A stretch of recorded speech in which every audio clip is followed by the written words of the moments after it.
పైకెత్తి ఈ మధ్యాహ్న సమయంలో దేవుని వాక్యం ద్వారా పరిశుద్ధాత్మ దేవుడు మనతో మాట్లాడు. 2 చేతులు పైకెత్తి ఒకసారి నాతో మాట్లాడండి ప్రభు, నాతో మాట్లాడండి అంటే గట్టిగా చెప్తాం, నాతో మాట్లాడండి. ఈ సమయంలో ప్రార్థనలు నడిపిస్తారు మన మధ్యన అబ్రహాం గారు పాస్టర్ గారు ఉన్నారు. వారు ప్రార్థన చేసి అందరూ అలాగే ప్రార్థిస్తుండగా నాతో మాట్లాడుతూ ప్రభు అని ఎత్తబడిపోతున్నట్టు వాక్యం కొరకు దైవజనులు ప్రార్థన చేస్తాం. ఈరోజు దేవుని దగ్గరికి మనిషి ఎప్పుడు ప్రశ్నతోనే వస్తాడు. దేవుని దగ్గరికి వచ్చిన మనిషికి ప్రశ్నతోనే మొదలవుద్ది భక్తి. వాట్ ఎమ్ ఐ, ఏంటి నేను, వాట్ ఎ డూ, ఏంటి నువ్వు, ఈ ప్రశ్నతోనే స్టార్ట్ అవుద్ది. ఆ ప్రశ్నకి జవాబేంటో మనకు తెలియకపోతే మన జీవితం అంతా ప్రశ్నగానే మిగిలిపోద్ది. ఉపవాసం అపహాసం కాకూడదు, అది దేవునితో సహవాసం కలదై ఉండాలి. ఆ దేవునితో సహవాసం కలగాలి అంటే నేను ఒక చిన్న ప్రశ్న అడుగుతాను మిమ్మల్ని. ఒక తండ్రి కుటుంబాన్ని పోషిస్తున్నప్పుడు, ఒక తల్లి కుటుంబాన్ని నడుపుతున్నప్పుడు ఆ తల్లిదండ్రుల యొక్క ఆలోచన సరళి బిడ్డల మీద ఏముందో బిడ్డలకు తెలియకపోతే ఆ కుటుంబం సజావుగా సాగుద్దండి? చెప్పాలి. తల్లిదండ్రుల యొక్క ఉద్దేశం పిల్లల మీద ఏముందో తెలియకపోతే పిల్లలకి ఏమైనా అర్థమవుద్దా? అర్థమవుదు. మీరు చాలామందితో స్నేహం చేస్తూ ఉంటారు. ఆ స్నేహం చేస్తున్నప్పుడు నువ్వు స్నేహం చేస్తున్న నీ స్నేహితుడి యొక్క ఉద్దేశం నీ మీదేముందో తెలియకుండా నీవు ఆ స్నేహితుడితో సహవాసం చేయగలవా? ఫ్రెండ్షిప్ చేయగలవా? అలాగే సమాజంలో, అలాగే నువ్వు ఉద్యోగం చేస్తున్న సందర్భాల్లో, స్థలాల్లో, సంఘములో, దైవజనులతో, ఎక్కడైనా సరే నీవెవరితో అయితే సహవాసం చేస్తున్నావో ఆ సహవాసం చేస్తున్న వారి యొక్క ఉద్దేశం నీ మీద ఎలాగుందో నీకు తెలియకపోతే నీ సహవాసం చాలా మధ్యలో ఆగిపోద్ది. దేవునికి మహిమ కలుగును గాక. ఇది అర్థమైతే ఒక వాక్యాన్ని చదువుకుందాం. యోబు గారు రాసిన గ్రంథము 5వ అధ్యాయము 18వ వచనం. యోబు గారు రాసిన గ్రంథము 5వ అధ్యాయము 18వ వచనం. ఆయన గాయపరచి గాయమును కట్టును. చాలండి. ఆయన గాయపరచి గాయమును కట్టును. ఒక చిన్న చరణాన్ని పాడి నేను అంశంలోకి వెడతాను. జీవితాంతము వరకు నీకే సేవ సల్పుదునంటిని, జీవితాంతము వరకు నీకే సేవ సల్పుదునంటిని, నీవు నాతో నుండి ధైర్యము నిచ్చి సలుపుము రక్షక, జీవితాంతము వరకు నీకే సేవ సల్పుదు. ప్రియ దేవుని సంగమా, క్రైస్తవ స్థితిలోనికి ఎప్పుడైతే నువ్వు ప్రవేశించావో నీ జీవితాంతము కూడా యేసుతో సహవాసము కలిగి ఉండాలి. ఆ సహవాసం కలిగి ఉన్న నువ్వు ఆ యేసు ఎలాంటి వాడో, నువ్వు పూజిస్తున్న దేవుడు ఎలాంటి వాడో నీకు అర్థం కాకపోతే నీ సహవాసం ఆయనతో నడుస్తుందా? ఆయన గాయపరచి గాయమును కట్టును. చిన్న ప్రార్థన చేసుకుందామండి. మహోన్నతుడును మహాపరిశుద్ధుడు అయిన మా పరలోకపు తండ్రి, ఈ గొర్రెపూడి గ్రామాన్ని ఆశీర్వదించి ముఖ్యంగా ప్రసాదయ్య గారు, జాన్ ప్రసాదయ్య గారు కుటుంబాన్ని, వాళ్ళ పిల్లల్ని, సమస్తాన్ని ఆశీర్వదించి మీరిచ్చిన ఈ గొప్ప ఘనతకై కృతజ్ఞతాస్తుతులు చెల్లిస్తూ, నాయనా ప్రతి ప్రశ్న మాకు జవాబు దొరుకుద్ది, అది నీ దగ్గర మాత్రమే. ఏ బిడ్డది ఏ ప్రశ్నతో ఈ సంఘానికి వచ్చారో, ఏ బిడ్డ ఏ ప్రశ్నతో ఈ కూటానికి వచ్చారో, ఈ సభకు వచ్చారో నాకు తెలియదు, కానీ సృష్టిలో ఎన్నున్న జవాబు మాత్రము నువ్వే అని నమ్ముతూ ఈ ప్రశ్నకు సమాధానంగా ఈరోజు మీరు మాతో ఉండండి. మా క్రైస్తవ జీవితాన్ని గడపడానికి అనేక గాయాలు మాకు తగులుతూ ఉంటాయి, అనేక ఇబ్బందులు మాకు వస్తూ ఉంటాయి, కానీ చాలా మంది మధ్యలోనే వదిలేసి వెళ్ళిపోతున్నాం తండ్రి. ఈరోజు మా క్రైస్తవ జీవితాన్ని ఈ భూమి మీద ఉన్నంత వరకు నాయన ఎలాంటి అవిశ్వాసం మాకు రాకుండా నీ కృపలో భద్రపరిచి నడిపించే ఒక చక్కటి మాటలను ఈరోజు మాతో మాట్లాడండి.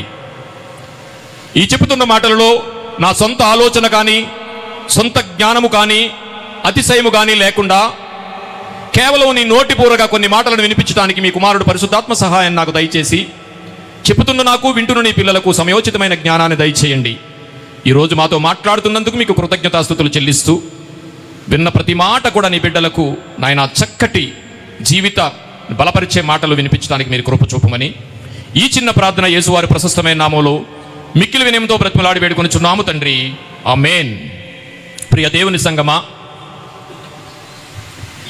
ఈ సమాజంతో సహవాసం చేస్తున్నప్పుడు, కుటుంబంలో మన సహవాసం చేస్తున్నప్పుడు, ఒక స్నేహితుడితో నువ్వు సహవాసం చేస్తున్నప్పుడు నిజంగా ఉపవాసమే దేవునితో సహవాసం అని నువ్వు అనుకుంటే, ఉపవాసం అనగా ఆయనతో సహవాసం చేయడం, ఆ సహవాసం చేసే వ్యక్తితో మనకి ఎంత మ్యూచువల్స్ ఉండాలో, ఎంత దగ్గరగా ఉండాలో అని మనకు అర్థమైతే, ఉపవాసం అపహాసం కాకూడదు, అది దేవునితో సహవాసం కలిగి ఉండాలని నీకు అర్థమైతే, క్రైస్తవ ప్రపంచంలోకి వచ్చిన మనం విని విశ్వసించి మారు మనసు పొంది బాప్తీసం తీసుకుని క్రైస్తవంలోకి అడుగుపెట్టిన నీవు పూజిస్తున్న దేవుడు ఆలోచన నీ మీదేముందో నీకు అర్థమైందా? దేవునికి మహిమ కలుగును గాక. ఏ దేవుణ్ణైతే పూజించడానికి, ఏ దేవుణ్ణైతే కీర్తించడానికి, గణపరచడానికి, ఆ దేవుడు ద్వారా మన ఉన్నత లోకానికి వెళ్ళడానికి ఈ ఆలయానికి వచ్చి, ఈ సంఘానికి వచ్చి, కుటుంబాన్ని కాదనుకుని, సమాజాన్ని కాదనుకుని, నీ చెడు అలవాట్లను కాదనుకుని, చక్కటి ఆలోచనతో ఇక్కడికి వచ్చిన నువ్వు నీకు కలుగుతున్న బాధలలో, నీకు కలుగుతున్న వేదనలో, కుటుంబాన్ని నుంచి వచ్చిన అనేకమైన విషయాలలో, భర్త నుంచి నీకు వస్తున్న బాధలతో, భార్య నుంచి నీకు వస్తున్న ఈతి బాధలతో, ఈ సమాజంలో నీకు ఎదురవుతున్న అనేకమైన గాయాలతో బాధపడుతున్న నువ్వు ఈ క్రైస్తవంలోకి వచ్చిన తర్వాత నీవు పూజించే దేవుడు ఉద్దేశం నీ మీదేదో ఎప్పుడైనా ఆలోచించావా? ఇక్కడ ఆయన ఏమంటున్నాడంటే, ఆయన గాయపరచి గాయమును కట్టును. ఇదేంటండి? గాయపరచడం ఎందుకు? గాయం చేయడం ఎందుకు? గాయపరచడం ఎందుకు? గాయాన్ని కట్టడం ఎందుకు? ఇప్పుడు నేను మెడికల్ కదా, ఓ బ్లేడ్ ఎట్టుకెళ్ళి మీ అయ్యగారు చేయి కోసేస్తాను. నేను బ్లేడ్ ఎట్టు కోసేసి, అయ్యగారు ఈ ఆయింట్మెంట్ రాసుకోండి తగ్గిపోతాను అనుకోండి,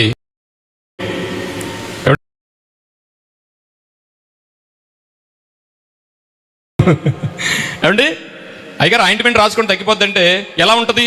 వాక్యం కూడా అలా ఉంది కదా, గాయపరుస్తాడట, గాయం ఆయనే కడతాడట. ఇదేంటిది? ఎలా? ఈ ప్రశ్నకు జవాబు ఏంటి? ఇప్పుడు కూడా చెప్పుకున్నా చెప్పుకోకపోయినా మన అందరూ అదే బాధల్లో ఉన్నాం, ఎన్నో గాయాలతో ఉన్నాం కదా. మనిషికి ఒక గాయం, గాయం అనగానే భౌతికమైన గాయం గురించి ఆలోచించకండి, ఒక మంచి గాయం గురించి చెప్పనా? ఏమండి, నా కూతుర్ని పంచప్రాణాలతో పెంచానండి, కానీ నాకు గాయం చేసి వెళ్ళిపోయిందండి. ఇలాంటి గాయం ఎవరికైనా ఉందా? ఈ మధ్య ఎక్కువైపోయాయి, ఉండే ఉంటాయి. గాయము అనగా భౌతికంగా తీసుకోండి ప్రియులారా, భౌతికంగా తీసుకోవద్దు. ఇక్కడున్న ప్రతి మనిషికి అనేకమైన గాయాలతో మనం ఇబ్బందులు పడుతున్నాం. మరి ఈయనేంటి గాయాలు కడతాడని మనం వస్తే ఇది నేనే చేస్తున్నాను అంటున్నాడు. వై? ఏమిటి? ఆలయానికి వెళ్దామని, సభకొద్దామని చక్కగా బయలుదేరతాం, మధ్యలో ఎవడో గుద్దెత్తాడు మనల్ని, దెబ్బ తగిలింది. అదేంటిది? అయ్యా నేను నీ దగ్గరికే కదా వస్తున్నాను, ఆలయానికే కదా వస్తున్నాను, మరి ఎందుకు నాకు ఇది? ఇలాంటి అనుభవాలు ఉన్నాయి కదా, చాలాసార్లు ఉన్నాయి కదా. ఆయన గాయపరిచి గాయమును కట్టును. కింద ఏమంటున్నాడండి? ఆయన గాయము చేయును, ఆయన చేతులే స్వస్థపరచును. మనకి ఏదన్నా ఒక అపాయం, ఆపద, ఒక నొప్పి, ఒక బాధ, ఒక ఇబ్బంది కలిగినప్పుడు వెంటనే మనం ఏం చేస్తాం తెలుసండి? సరే ఇంట్లో ఏదో కడుపు నొప్పి వచ్చింది పిల్లాడికి, వెంటనే మీరు ఏం చేస్తారు చెప్పండి? చెప్పగలరా ఏం చేస్తారో? మనకు తెలిసిన అన్నయ్యకో, తన తమ్ముడికో, అన్నయ్యకో, డాక్టర్కో ఫోన్ చేసేస్తాం కదా. నో, ఎప్పుడన్నా ఇవన్నీ పక్కన పెట్టి, అయ్యా నా కొడుకు కడుపు నొప్పి వస్తుంది, ఎందుకు వస్తుందని పక్కకెళ్ళి మోకరించి ప్రార్థన చేసిన దాఖలాలు ఉన్నాయా? ఉంటే మంచిది, ఉండాలి. దేవునికి మహిమ కలుగును గాక. ఎవండి, సమస్తానికి ఆయన డాక్టర్ అండి. నేను ఒకటి చెప్పనండి, ఈ ప్రపంచంలో గుండెకి సంబంధించిన డాక్టర్ అండి ఈయన. ఇంకెంతకంటే గొప్ప ఆయన ఈ భూమి మీద లేడండి. ఆయన అమెరికాలో ఉన్నాడండి అని తెలిస్తే ఆ గుండె గురించి ఆయనకి తెలిసింది ఎంతో తెలుసా? ఆ గుండె గురించి తెలిసింది ఎంతో తెలుసా ఆయనకి? 10% అండి. మిగతాది ఎవరు తెలుసు? చేసిన ఆయనకి తెలుసు. ఎవరా చేసిన ఆయన? దేవుడు. దేవునికి మహిమ కలుగును గాక. ఇన్ని సంవత్సరాలు గుండు గురించి తెలిసిన ఆయనకి కూడా హృదయాన్ని గుండె అనుకుంటున్నాడు. ఆ పాట ఏదో ఉంది కదా, హృదయం ఎక్కడ ఉన్నది నీ చుట్టూనే తిరుగుతుందట. హృదయం ఎక్కడ తిరుగుతుందట? తిరగాల్సిన చోట తిరగకుండా ఎక్కడ తిరుగుతుందట, అది చుట్టూరు తిరుగుతుందట. హృదయానికి గుండెకు ఈ ప్రపంచంలో ఉన్న ఇక నాకంటే గొప్ప కార్డియాలజిస్ట్ లేదని ఆయనకు కూడా తేడా తెలియదు. దేవుని మహిమ కలుగును గాక. ఎందుకంటే తయారు చేసిన ఆయన వేరే ఉన్నాడు, ఆయనకు అర్థం అవుద్ది. నేను గాయపరిచి గాయమును చేతును, నా చేతులు మాత్రమే స్వస్థపరచును. నీవు ఫోన్ చేస్తే వచ్చిన మీ అన్నయ్య గురించి కానీ, నువ్వు ఫోన్ చేస్తే వచ్చిన డాక్టర్ గురించి కానీ, నువ్వు తీసుకెళ్తే అక్కడ హాస్పిటల్లో నిన్ను చికిత్స చేసి బ్రతికించి మళ్ళీ ఇంటికి వచ్చిన డాక్టర్ కానీ నిన్ను చేయలేదు. ఆయన చేతులే స్వస్థపరిచాయి. దేవునికి మహిమ కలుగును గాక. ఎవరి చేతులట? మనమేమనుకుంటామంటే మా అన్నయ్య వచ్చాడు, మా తమ్ముడు వచ్చాడు, వీళ్ళిద్దరు లేకపోతే నా కొడుకు బతికేవాడు కాదు, వీళ్ళిద్దరు లేకపోతే నా భార్య చనిపోయేదేమో. అక్కడికి వెళ్ళిన వెంటనే డాక్టర్ గారు చూసేశారు, వాళ్ళందరూ కలిసి వచ్చింది కాబట్టి మా అబ్బాయి లేకపోతే నా భార్య నా భర్త బ్రతికేరు కానండి, లేకపోతే డాష్ డాష్.